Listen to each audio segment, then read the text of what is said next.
28 বছরের জীবনে মন্দির পাহারা দিতে কোন হুজুরকে দেখিনি, আমি কোন শিবিরের নেতাকে দেখিনি।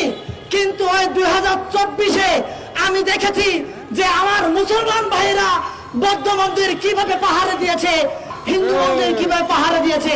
তারপরও ভারতের মিডিয়া আমাদের বাংলাদেশকে নিয়ে নানা প্রপাগান্ডা ছড়িয়ে বেড়াচ্ছে। বাংলাদেশের দিকে চোখ তুলে তাকাবা, ওই চোখ আমরা উপড়ে ফেলবো। মোদির ইশারায় চলে যাবো ভাই। আমি একজন সংখ্যালঘু, ফ্যাসিস্ট হাসিনার দেওয়া উপজাতি আমি, কিন্তু আমি উপজাতি নয়, আমি বাংলাদেশি। আসসালামু আলাইকুম। সালাম না দিলে আমার বক্তব্য ভালো লাগে না। আমি একটা কথা দিয়ে শুরু করতে চাই।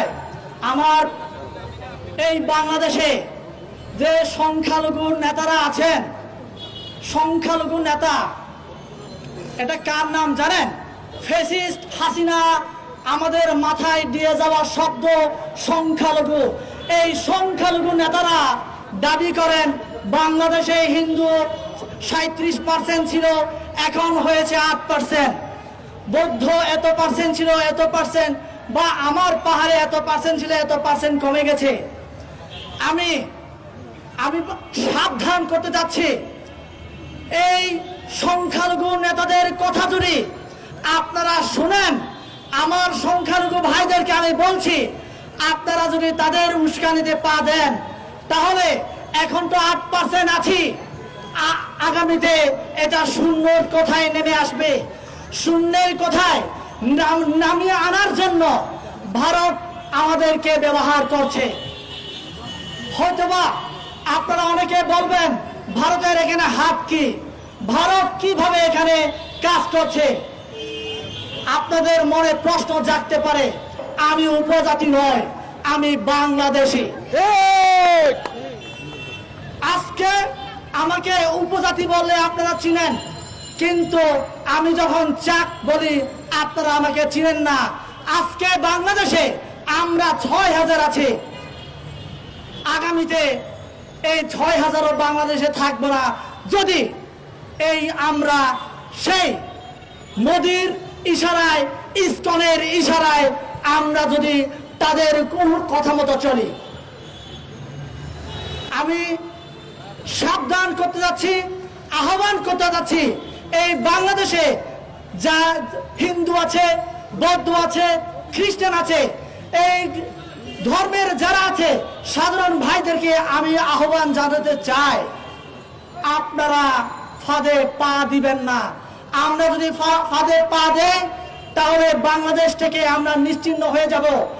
আপনারা দেখেছেন কিনা এই 2024-এর বিপ্লবের সরকারের সময় 28 বছরের জীবনে মন্দির পাহারা দিতে কোন হুজুরকে দেখিনি, আমি কোন শিবিরের নেতাকে দেখিনি। কিন্তু ওই 2024-এ আমি দেখেছি যে আমার মুসলমান ভাইরা বৌদ্ধ মন্দির কিভাবে পাহারা দিয়েছে, মন্দির কিভাবে হিন্দু মন্দির কিভাবে পাহারা দিয়েছে, আমি এটা দেখেছি।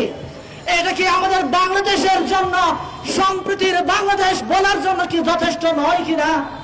তারপরও ভারতের মিডিয়া আমাদের বাংলাদেশকে নিয়ে নানা প্রপাগান্ডা ছড়িয়ে বেড়াচ্ছে। বাংলাদেশ নাকি অসাম্প্রদায়িক, বাংলাদেশে ফ্যাসিস্ট হাসিনা না থাকলে নাকি সংখ্যালঘু হিন্দু, বৌদ্ধ, খ্রিস্টান ভাইয়েরা তাদের অস্তিত্ব বাংলাদেশে থাকবে না। আমি জামাতের ভাইদেরকে অনুরোধ করতে চাই, শিবিরের ভাইদেরকে অনুরোধ করতে চাই। কিছুক্ষণ আগে আমার আগে এক বক্তা বলে গেছে বাংলাদেশের 90% মুসলমান।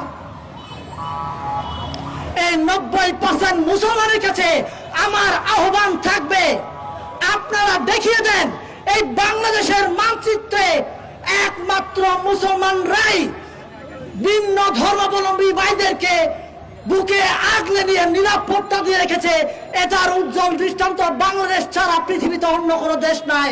এটা আপনারা দেখিয়ে দেন। আপনাদের কাছে এটাই আমার আহ্বান থাকবে।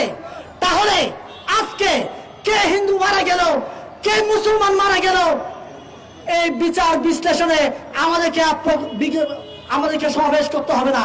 আজকে এক হিন্দু ভাই মারা গেলে আমাদেরকে সাম্প্রদায়িক ভাবে আমরা নিয়ে যাই, এক সরে গেলে এটা সাম্প্রদায়িক নিয়ে যায়। আমরা সাম্প্রদায়িকতা ডানা বাঁধতে বাঁধতে বাংলাদেশকে এমন ভাবে এমন জায়গায় নিয়ে যাওয়ার চেষ্টা করছে যাতে করে আমরা আমাদের মনের অজান্তেই আমরা ভারতের অঙ্গরাজ্যে ঢুকে যাই। আমরা ভারতের অঙ্গরাজ্য হতে চাই না। এই বাংলাদেশের প্রত্যেকটা মানুষ ভারতের অঙ্গরাজ্যের মধ্যে থাকতে চায় না। আমরা স্বাধীন বাংলাদেশে থাকতে চাই। শুভেন্দু বলেছেন এরা নাকি আমাদের বাংলাদেশের বর্ডারে এসে হামলা করবেন, সমাবেশ করবেন। আমাদের বাংলাদেশে 18 কোটি মানুষ কি আঙ্গুল চুষবে নাকি? আপনারা বলেন আমরা কি আঙ্গুল চুষবো? আপনাদেরকে আমরা দেখে দেব। আপনাদের 7 সিস্টার আমাদের হাতের ইশারায় থাকবে। আপনারা যদি বেশি তাল বাহানা করেন তাহলে আমাদের বাংলাদেশের 18 কোটি মানুষ অস্ত্র ধরা লাগবে না। একটা একটা লাঠি নিয়ে যদি আমরা ভারতের দিকে অগ্রসর হই তাহলে আপনাদের অবস্থা কি হবে আপনারা চিন্তা করে দেখুন। 7 সিস্টারের ভাইদেরকে অনুরোধ করছি, তা আপনারা মোদির পা আর চাটবেন না। মোদির পা চাটবেন তাহলে আপনারা সুখে থাকবেন না। সুখে থাকতে চাইলে আপনারা বাংলাদেশের পাশে এসে দাঁড়ান, বাংলাদেশের নাগরিকের পাশে এসে দাঁড়ান। তাহলে আপনাদের জিডিপি থেকে শুরু করে সামাজিক, অর্থনৈতিক, রাজনৈতিক প্রত্যেকটা জায়গায় আপনাদের মুক্তি মিলবে। অন্যথায় আপনাদের মুক্তি নাই। মুক্তি চাইলে আমাদের বাংলাদেশের পাশে দাঁড়ান। আমরা শুভেন্দুকে হুঁশিয়ারি দিয়ে বলছি, আমরা এখনো মরে যাইনি, আমরা বেঁচে আছি। আমরা বেঁচে আছি। বাংলাদেশের দিকে চোখ তুলে তাকাবা, ওই চোখ আমরা উপড়ে ফেলবো। আমরা উপড়ে ফেলবো। মোদির ইশারায় চলিও না ভাই। আমার বাংলাদেশে সংখ্যালঘু নেতাদের বলছি, আজও আপনারা বলছেন ইসকন হত্যা করেনি সাইফুল ভাইকে। কে হত্যা করেছে তাহলে? আমার বাংলাদেশে মিডিয়া ভাইরাও বলছে, অনেক মিডিয়াতে আমি দেখতে পাচ্ছি সাইফুল ইসলাম ভাইকে নাকি ইসকন হত্যা করেনি। কে হত্যা করেছে তাহলে? আপনারা বলেন কে হত্যা করেছে? স্পষ্ট ভাবে আপনারা মিডিয়ায় বলবেন, লেখালেখি করবেন, সাইফুল ইসলামকে হত্যা করেছে ভারতের মোদির ইশারায় ইসকন হত্যা করেছে। এটা আপনারা স্পষ্ট ভাবে লিখবেন। কোন টাল বাহানা করে কোন হেডিং দিয়ে আপনারা লেখালেখি করবেন না। আপনাদের কাছে অনুরোধ থাকবে এটাই।